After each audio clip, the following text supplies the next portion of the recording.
It is another episode of the Juice on the Cuse podcast. Wes Cheng alongside Jim Stechschulte. Thanks so much for joining us on this Sunday, December 1, 2024. We've got so much to talk about. And where else do we begin? Of course, with the historic upset. Syracuse coming back from down 21-0 to upset number 6 Miami to close out the regular season. Jim, what are your takeaways from that game? It was a very impressive performance. I frankly was surprised that they pulled it off. And I did not expect Syracuse would win. I thought they could be competitive in the game before it started. Miami, it was actually two high-powered offenses. It's just, I felt Miami's was a little more high-powered than Syracuse's was. So I was a little downtrodden at the way it started off with the 21-0 hole. But honestly, while believing that Syracuse would get on the board and score some points, and 21 points was not going to be like the winning total in the game, I didn't think they'd be able to come back and complete the comeback in the way they did. Yeah, Jim, I think to me, this is a continuation of what we've seen all season in terms of the poise and composure this team has. No Syracuse team has ever come back from being down 21-0 to ultimately win it. And when they were trailing by that much in the second quarter, the defense had just been, they'd been rolled over on 3 straight possessions. The Miami players actually started waving goodbye to the crowd from the sidelines. But then you saw that Syracuse drive, 7 plays, 75 yards. They got that first score. The crowd started getting into the game. But I think I really knew Syracuse was going to be okay when Jackson Meeks took that fade route from McCord, went up and got it, put the score at 21-14. He was just standing over the Miami defender like he had dunked on him. And at that point, I thought I knew that Syracuse was going to make this a game. Whether I thought they were going to win, I didn't know, but it was going to be a shootout at the end. Yeah, I think actually the boost of when Syracuse got that first touchdown, I think it actually was a boost of confidence to the defense because they immediately stood up and got forced a 3 and out, and then getting the ball back to the offense real quick. And especially, I think it kind of like built. It was almost like the one side of the ball was building on the other side, and it was lifting the confidence of everyone and said, not just we belong on this field, but we can compete with these guys. And this game is far, far from over. Yeah, so, on that theme of resiliency and the game not being over, fast forward to the third quarter, Syracuse fumbles the ball, Yassine Willis, an unfortunate turnover. But to your point, the defense, by that point, they were in it to win it. They hadn't generated many turnovers at all this year. That's something that you pointed out a lot, is that the lack of turnovers from that defense. But Devin Grant gets a scoop and score. At that point, I thought it was more likely than not that they were going to win. And I want to pull back a little bit because you talk about their wins over UNLV on the road, Virginia Tech at home. These were games where they trailed. They had to rally to get back into the game and ultimately win. Even that game against Boston College, they trailed so much. They should have won that game. They ultimately didn't, but they lifted themselves off the mat. They got back in it. So again, this concept of resiliency, it wasn't a one-game fluke against Miami. Yeah, and I would like to make sure that we give a little extra credit to one group that we don't usually talk about as far as being a driver of success for Syracuse, and that's the offensive line. They played very well yesterday, and especially because one of the things that has been a problem in games Syracuse has lost this year, when they have lost to power conference teams, each of those games they gave up 4 sacks, and in a couple of those games, just the sacks was just like the tip of the iceberg for being hurried by opponents. Pitt was credited with 8 quarterback hurries when they beat the Orange in that nightmarish game. And the Boston College game you just talked about, the Eagles had 4 sacks and 5 quarterback hurries as well.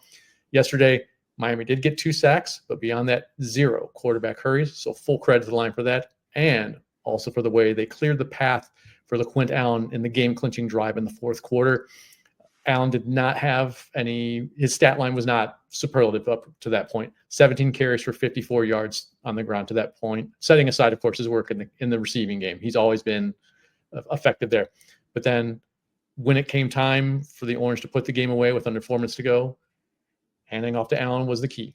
Pick up 11, pick up 4, pick up 7 and another first down, pick up 6. They get the offsides for the first down again.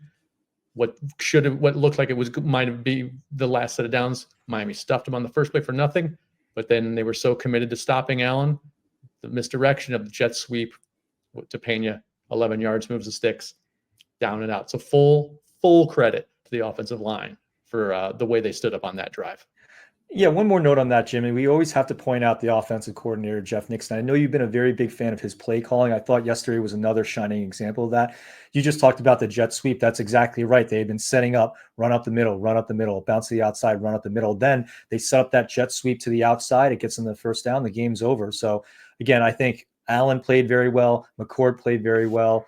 Meeks, Gadsden, all those heroes on the offense, but you really, and the offensive line that you just mentioned, you still really have to mention the great job that Jeff Nixon did. So we're going to take a quick break. We'll have more on Syracuse's upset of Miami. This is the Juice on the Cuse podcast.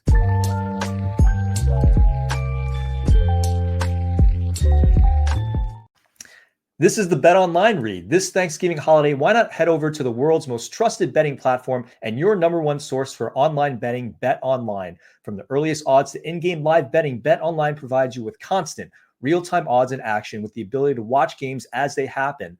With the largest selection of odds on everything from football, NBA, college basketball, NHL to UFC and boxing, and of course, college football.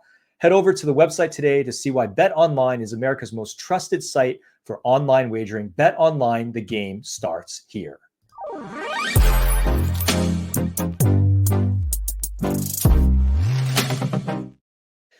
Back on the Juice on the Cuse podcast, Wes Cheng alongside Jim Stechschulte. Jim, let's take a 10,000-foot view of this game now. Big picture, Syracuse has a shot at 10 wins for the third time since 2000. They're ranked 23 in the AP poll, 25 in the USA Today coaches poll.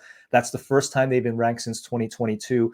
You have a first-year head coach in Fran Brown who goes 9-3. It's the first time a first-year head coach has done that at Syracuse since Paul Pasqualoni in the 90s. And you have a recruiting class coming in that will again be the highest in school history since Rivals started tracking them.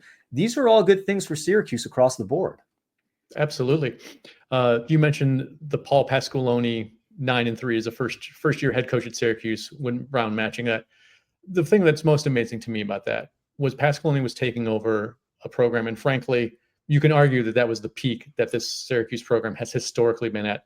They were coming off 7 winning seasons in their last 8 years, including a couple 10-win seasons and the infamous tie at the end of the 1987 season, and 4 straight bowls as well. So even though they'd backslid in the last couple years under McPherson, he was still taking over had been solidly established as a winning program.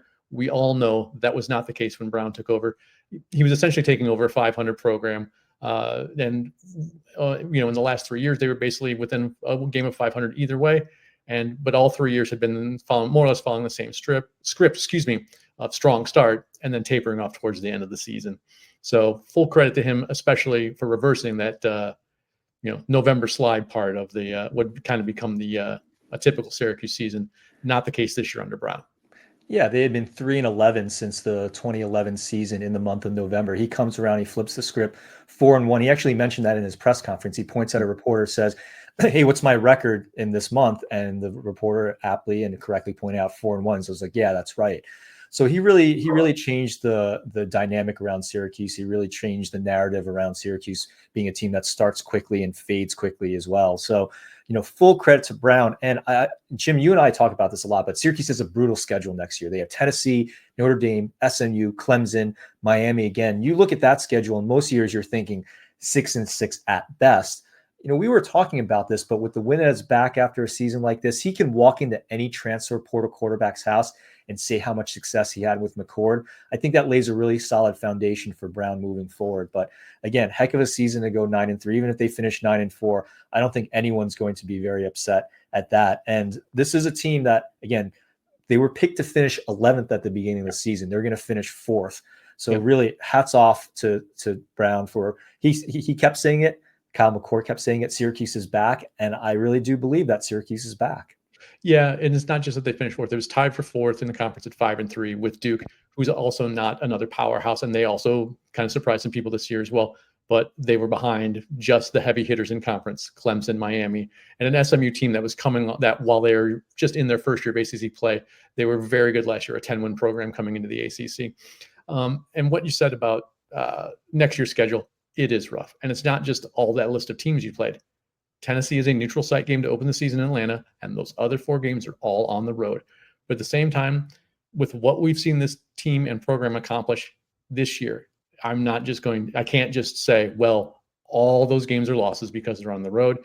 We don't know what's going to happen next year. Obviously, the confidence that the returning players are going to have from being able to win a game such as yesterday's game against Miami is going to help lift them through the offseason. And like you said, it's going to help make this program much more appealing to anyone in the transfer portal. Not just, we both think that they're gonna absolutely look for a quarterback this year in the portal to replace McCord, sure, but I also think that they're going to be looking at linemen on both sides of the ball. We praised the offensive line earlier, but the offensive line does need to get better. So we're not in the case of praising them for an excellent drive in an important game. So that just to lift the overall level of play. We've talked before about how the defensive line is undersized as well and young, and so I think it's just more guys to help support what those young guys are going to be doing as they develop, and kind of guys to help lead the way, similar to how McCord has done for, frankly, the whole program this year. So one thing I wanted to also point out before we move on to our next topic, Jim, is the recruiting aspect, because you beat number 6 Miami. There's about 3 dozen recruits on campus. One of them, 2027 quarterback Justin Dixon, he commits to Syracuse. And one of the things is, I had an opportunity to speak with him, and he said one of the things that he committed for was because of the mentality that Fran Brown's brought in. And he said, I'm going to quote, "I love the culture that Fran Brown is building here. I want to be a part of that. I chose to commit early because it was right for me. It just felt right," end quote. So you can see the impact that he's having on the team. You can see the impact he's having on the culture. And if he's pulling in guys in the 2027 class who look at a 9-3 team that just upset the number 6 team in the country and saying, hey, yeah, I can dig that, that is a really good sign for Syracuse moving forward. Jim, I wanted to wrap up the show, though, by talking about the postseason, because Syracuse was a couple points away from playing in the college football playoff when you look at their loss to Boston College and especially the loss to Stanford. But alas, they're not going there. I think the good news is that with the win over Miami, they're out of that third-tier bowl series with the Military Bowl, the Fenway Bowl, the Pinstripe Bowl. We, of course, always enjoy the Pinstripe Bowl. New York City is certainly a second home for Syracuse and their fans. But it's time to move beyond that, right? That should be the break glass in case of emergency bowl. Yeah. We're on the field of the Pop-Tarts, the Mayo, the Sun Bowl, and I think there's a scenario, and we've been talking about this. Maybe they get into the Citrus Bowl if everything really breaks correctly. Jim, where do you have Syracuse going? Well, to me, it all comes. First of all, I want to agree with you about avoiding that military Fenway pinstripe level. I like to refer to that. Getting beyond that is getting to the pleasant weather destination bowls, just because it's not a game that's in the north. Like all these games we're talking about are, I think like El Paso for the Sun Bowl has the worst weather of any place we're talking about, and maybe Charlotte if it's unseasonably cold. So just like a nice destination bowl that's treated as more of a reward for the program. As far as where I think they're going, I think it's going to be it really is going to hinge on our old friends that we've been talking a lot about today, Miami. Personally, I don't know that they're going to make the playoff because they didn't qualify for the ACC championship game. To me, that's going to hurt their resume because they're at 10-2, and 2-loss. I think a 2-loss ACC team is going to be a tough ask when there's a list of SEC teams as long as our arms that have 2 losses and are in the top 15 and so on and so forth. So to me, it breaks down as whoever wins the ACC championship is going to get the playoff bid. And then I don't think even SMU, if they lose to Clemson, I don't know that they're going to make the playoff. I don't know if Miami will. So the wild card is if Miami does, if the second ACC team goes, that kind of ensures that Syracuse makes that tier of Pop-Tarts, Sun, or Duke's Mayo. To me, I think, they're tied for 4th in the conference. With Duke, Louisville, who's a game behind them, can also be picked. I don't think any of the teams at 7-5, which is Georgia Tech, BC, Pitt, I don't think they're nearly as appealing as Syracuse because they're 2 losses behind. And also, I think Syracuse plays a very TV-friendly style with McCord in the passing game. So I think they will end up with that Pop-Tarts, Sun, or Duke's Mayo Bowl. I don't really think that Sun Bowl is going to want them because I don't really know the reputation of Syracuse as a fan base to travel that far. So me personally, I think they'll end up in Pop-Tarts Bowl. I would like to see the Duke's Mayo Bowl because getting back to what you said about recruiting, although it's a quiet period in basically the 2 middle weeks of December, I think it would be nice to be able to have Fran Brown and staff completely able to focus on recruiting while the team is just working out and they're not even in the game planning phase for a bowl that's on January 3rd. So, but my guess is Pop-Tarts Bowl. Yeah, I think the Pop-Tarts Bowl is right. I think it's that second tier, and the payout is higher, right? Because when you talk about that third tier of games, you're talking about it's like a 3-4 million pay range. This is in the 6 million pay range, and I think that would be a really nice boost for Syracuse. And they have history with this bowl, right? When it was called the Camping World Bowl, that was their 2018 season when they won 10 games. Paul Pasqualoni's last time as head coach at Syracuse, was a 2004 Champ Sports Bowl. So they know that Syracuse can travel. So that's where I have them pegged too. I'm just trying to think. It used to be called, it was the Cheez-It Bowl at one point, the Russell Athletic Bowl. It was called the Mazda Tangerine Bowl at one point, and I think it was also the Blockbuster Bowl at one point. But either way, I do agree. The current tie-ins are the ACC and the Big 12. I think this is one of the more prestigious games that the ACC has outside of the Citrus Bowl and, of course, the College Football Playoff. And again, the payout is right, about a little over $6 million, and it's a really nice stadium. I think the Orlando, Florida area is nice. It's a warm weather climate. Again, Syracuse travels well. They play, as you pointed out, a great style of offense. So I do like this game for them. That's my prediction as well. I like it. I like it as a manageable get for the fan base too. It's a Saturday game, so it's a weekend. It's a little easier. It's Orlando. It's a relatively simple connecting flight to get down there. It's an easy get. Well, we'll see what happens with that, and we'll check back in when Syracuse gets its bowl game announced. But that's it for us. For Jim Stechschulte, this is Wes Cheng. You've been listening to the Juice on the Cuse podcast presented by Believe in Rivals, and we will see you next time.